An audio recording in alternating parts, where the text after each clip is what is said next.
Hey guys, Mark Conley back with Daily Soccer Skills. Another question that I've been getting quite frequently from people is, how do I help my kid develop a better first touch? I mean, literally, this was like 3 emails last week. And so, what people mean by when they say a better first touch is, if the ball is a pass on the ground, how they can control it, or out of the air, control it. And developing a better first touch means doing those things better, whether it's with your chest, your thighs, your feet. It's being able to control the ball better. And it's important to be able to do this because if you can control the ball, immediately you can pick your head up, scan the field, and make your next best decision.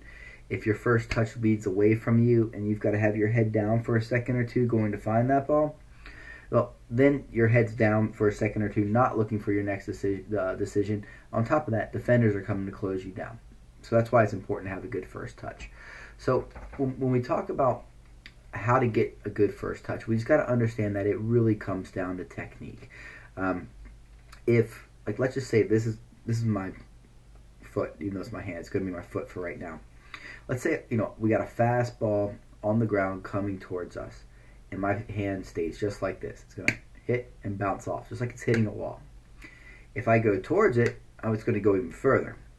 But if I give a little bit, and we're not talking 3 feet back. It's like literally just cushion, like almost like you're catching an egg.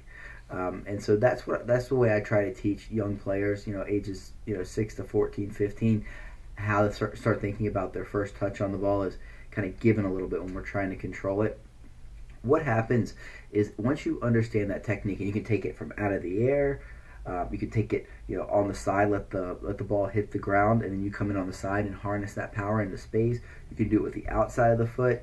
Once you understand that little give and taking that technique of a little bit of give as you receive that ball, it's going to take the sting out of the ball. So no matter how much power it's got, if it's a 10-yard pass or a 60-yard pass, once you understand that little technique, you're going to be able to develop a great first touch. Now, does this happen in 10 minutes? Of course not. This happens over repetitions over your entire life.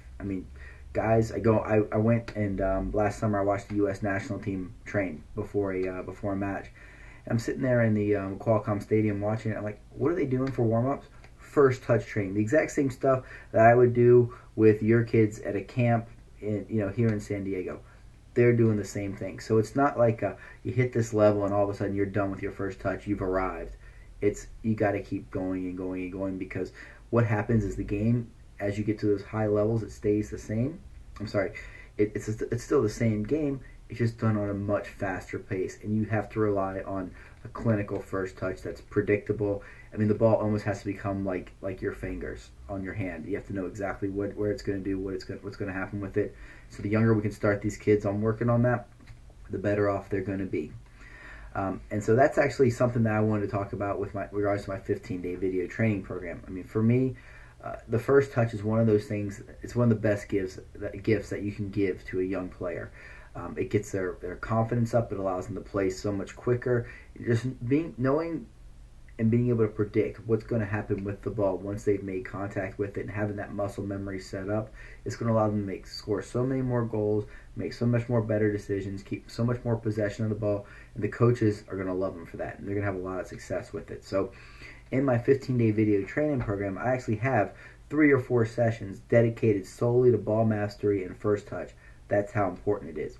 And so in each of those 3 or 4 sessions, what you get is probably 7 or 8 different exercises. So you might say, I didn't really like number 3 and 4, but the rest of them were great. I'm going to take those. I'm going to make my own little super first touch workout. That's well within your right. But they're all good. They're all viable. They're all ones that I use. So I want you to understand that there's a little bit of flexibility there, in that you can kind of create your own little workouts. But you'll have day 3, first touch training, and there's a workout lined up for you. But if you want to combine a couple of them, you're more than welcome to do that. If you're feeling like, man, day 3 was great, let's go do day 4. Have at it, man. Anyways, first touch training, very, very important. It's important for you, your confidence. It's important for your game, and the sooner that you start, the better off, the higher levels you're going to be able to go. Get out there and train, dudes.